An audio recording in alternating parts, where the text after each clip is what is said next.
Abraham اکارڈز کو دنیا کے سامنے امن کی ایک نئی صبح کے طور پہ پیش کیا گیا ہے، لیکن فلسطین کی دھرتی پر آج بھی شام غم طویل ہو چکی۔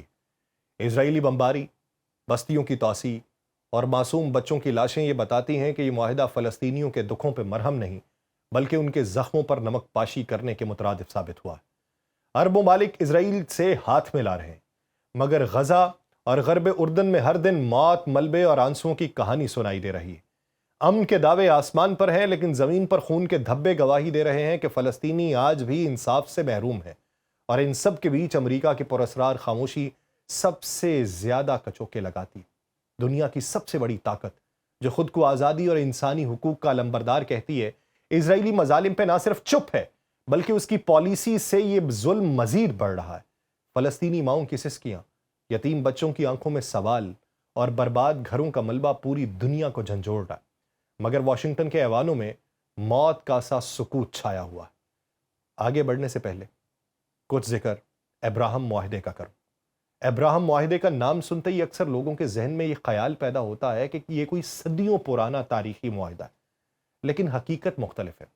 یہ ایک بالکل حالیہ سفارتی معاہدہ ہے جو اگست 2020 میں ہوا اور جس نے اسرائیل اور چند عرب ممالک کے تعلقات معمول پر لانے میں اہم کردار ادا کیا۔ اس کا نام حضرت ابراہیم علیہ السلام کے نسبت سے رکھا گیا تاکہ یہودی، مسیحی اور مسلمان یعنی تینوں مذاہب میں مشترکہ طور پہ تقدس کی حامل شخصیت کے نام پہ امن اور تعلقات کی نئی راہ اجاگر ہو۔ آج کی اس ویڈیو میں یہ آپ کو بتاتا ہوں کہ اس معاہدے کا پس منظر کیا ہے، اس کے تنقیدی پہلو کیا ہے، فلسطینی کاز پہ اس کے اثرات کیا پڑیں گے یا پڑ سکتے ہیں، اور عالمی سطح پر دنیا نے اس پر کیا رد عمل ظاہر کیا۔ ناقدین یہ کہتے ہیں کہ یہ معاہدہ دراصل اس حکمت عملی کا حصہ ہے جو اسرائیل کو خطے کا سب سے طاقتور اور اثر و رسوخ رکھنے والا ملک بنانے کے خواب کے ساتھ جڑی ہوئی۔ ماضی میں عرب دنیا کی مشترکہ پالیسی یہ تھی کہ فلسطینی ریاست کے قیام کے بغیر اسرائیل کو تسلیم نہیں کیا جائے گا، مگر ابراہم ایکارڈ نے اس موقف کو توڑ دیا۔ اس سے اسرائیل کو یہ فائدہ ہوا کہ وہ بیک وقت اپنی سفارتی تنہائی کم کرنے، اپنی معیشت کے لیے نئے دروازے کھولنے اور خلیجی ممالک کی ٹیکنالوجی اور سرمایہ کاری سے جڑنے میں کامیاب ہو گیا۔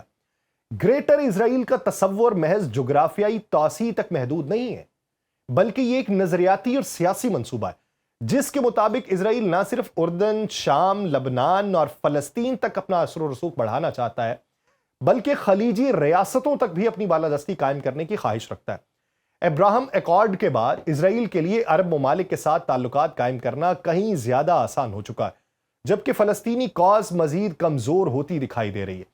کئی مبصرین یہ مانتے ہیں کہ اگرچہ یہ معاہدہ وقتی طور پہ امن اور تعاون کے نام پہ پیش کیا گیا، لیکن اس کے دور رس اثرات اسرائیل کے اس خواب کو حقیقت دیتے ہیں کہ وہ پورے مشرق وسطیٰ میں اپنی بالادستی کو قائم کر لے۔ اس تناظر میں یہ خدشہ بھی ظاہر کیا جاتا ہے کہ اسرائیل کو دی جانے والی یہ قبولیت مستقبل میں فلسطین کے لیے مزید مشکلات کھڑی کرے گی۔ ابراہم ایکارڈ دراصل مشرق وسطیٰ میں تعلقات کی ایک نئی جہد کا نام ہے جس کا آغاز 13 اگست 2020 کو ہوا، جب متحدہ عرب امارات اور اسرائیل نے امریکہ کی ثالثی میں تعلقات معمول پہ لانے پہ اتفاق کیا۔ چند ہفتوں بعد بحرین بھی اس میں شامل ہو گیا، اور یوں 15 ستمبر 2020 کو وائٹ ہاؤس میں ایک تاریخی تقریب کے دوران اسرائیل، متحدہ عرب امارات اور بحرین کے وزرائے خارجہ نے امریکی صدر ٹرمپ کی موجودگی میں معاہدے پہ دستخط کر دیے۔ اس کے بعد سوڈان اور مراکش نے بھی اسرائیل کو تسلیم کر کے اس عمل کو مزید وسعت دے دی۔ اس طرح ابراہم ایکارڈ صرف ایک دو طرفہ معاہدہ نہیں رہا بلکہ اس نے خطے کی سیاست کا نقشہ بدلنے کی بنیاد رکھ دی۔ اس معاہدے نے در حقیقت ایک طویل تنازع کے بطن سے جنم لیا۔ 1948 میں اسرائیل کے قیام کے بعد سے عرب دنیا اور اسرائیل کے تعلقات کشیدہ رہے۔ بیشتر عرب ممالک نے اسرائیل کو تسلیم کرنے سے انکار کیا اور ان کا موقف یہ تھا کہ فلسطین کے حق کے خود ارادیت اور آزاد ریاست کے قیام تک اسرائیل کے ساتھ تعلقات ممکن نہیں ہیں۔ 1979 میں مصر اور 1994 میں اردن نے اسرائیل سے امن معاہدے کر لیے، مگر اس کے بعد کئی دہائیوں تک کوئی اور ملک اسرائیل سے براہ راست تعلقات قائم کرنے پہ آمادہ نہیں ہوا۔ ابراہم ایکارڈ نے اس جمود کو توڑا اور پہلی بار خلیجی ممالک نے کھل کے اسرائیل کو تسلیم کر لیا۔ یہ معاہدہ اگرچہ خطے میں معاشی تعاون، سرمایہ کاری اور ٹیکنالوجی کے اشتراک کا راستہ کھولتا ہے، مگر اس پر بھی شدید تنقید کی گئی۔ فلسطینی قیادت نے اسے فلسطینی عوام کی جدوجہد کے ساتھ دھوکہ قرار دیا، کیونکہ ان کے مطابق اسرائیل کو بغیر کسی شرط کے تسلیم کرنا اس کے قبضے کو جائز قرار دینا، اور یہ برحق تھا۔ فلسطینی عوام کے نزدیک اس معاہدے نے ان کے دیرینہ کاز کو پس پش ڈال دیا ہے اور اسرائیل کو مضبوط کر دیا۔ کئی مبصرین کے خیال میں فلسطین کے لیے یہ ایک ایسا دھچکا تھا جس نے اس کے سفارتی اور سیاسی مستقبل کو مزید غیر یقینی بنا دیا۔ امریکہ اور عرب ممالک کے حامی حلقوں کا موقف مختلف تھا۔ ان کے نزدیک یہ قدم خطے کو زیادہ مستحکم کرے گا اور بالآخر فلسطین اور اسرائیل کے درمیان مذاکرات کے لیے نئے امکانات پیدا کر دے گا۔ اور ان کے مطابق کیا ہوگا؟ اقتصادی ترقی ہوگی، مشترکہ سرمایہ کاری ہوگی اور سیکورٹی تعاون سے خطے میں نئی راہیں کھلیں گی، دہشت گردی کے خطرات کم ہو جائیں گے۔ امریکہ نے اسے اپنی بڑی کامیابی قرار دیا کیونکہ اس سے نہ صرف مشرق وسطیٰ میں اس کا اثر بڑھا بلکہ اسرائیل اور عرب دنیا کے درمیان ایک ایسا رشتہ قائم ہوا جو پہلے ناقابل تصور تھا۔ مغربی یا یورپی ممالک کی بات کی جائے تو وہ مجموعی طور پہ ابراہم اکارڈ کے خلاف نہیں ہے، بلکہ انہوں نے اسے مشرق وسطیٰ میں امن اور تعاون کی سمت میں ایک مثبت پیش رفت کے طور پہ تسلیم کیا۔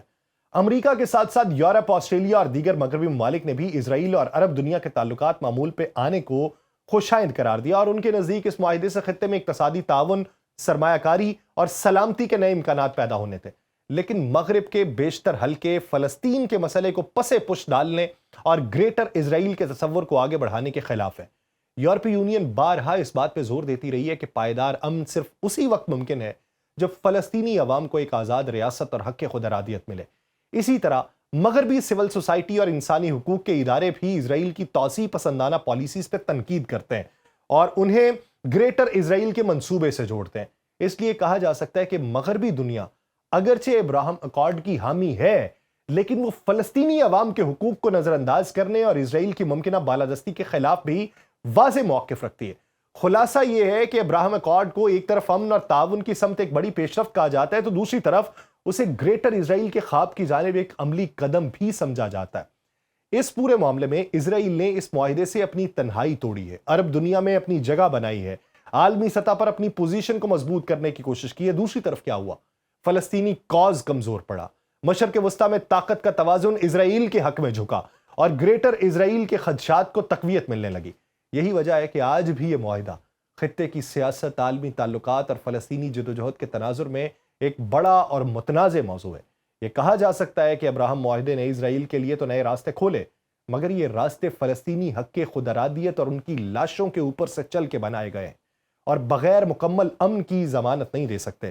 مشرق وسطیٰ میں پائیدار امن کے لیے یہ لازم ہے کہ اسرائیل اور عرب ممالک کے تعلقات مضبوط ہونے کے ساتھ ساتھ فلسطینی عوام کے حقوق اور ان کے آزاد ریاست کے مطالبے کو بھی برقرار رکھا جائے۔ یہی وہ نقطہ ہے جس سے خطے کا مستقبل اور فلسطین کی امیدیں جڑتی ہیں۔ لیکن اس پورے معاملے میں آپ یہ دیکھ لیجئے کہ عرب ممالک کا کردار کیا رہا اور مغربی طاقتیں اس معاملے کے اوپر کیا بولتی رہیں۔ آپ پوری دنیا کا احاطہ کیجئے کہ فلسطین کے حق میں بولنے والی آوازیں زیادہ مسلمانوں کی ہیں یا ان لوگوں کی جو مسلمانوں کے قریب تر تو نہیں تھے لیکن ان کے حق میں بولتے ہوئے دکھائی دیتے ہیں اور ہم آج بھی خاموشی اختیار کیے ہوئے۔ مجھے دیجئے اجازت، اللہ نگہبان۔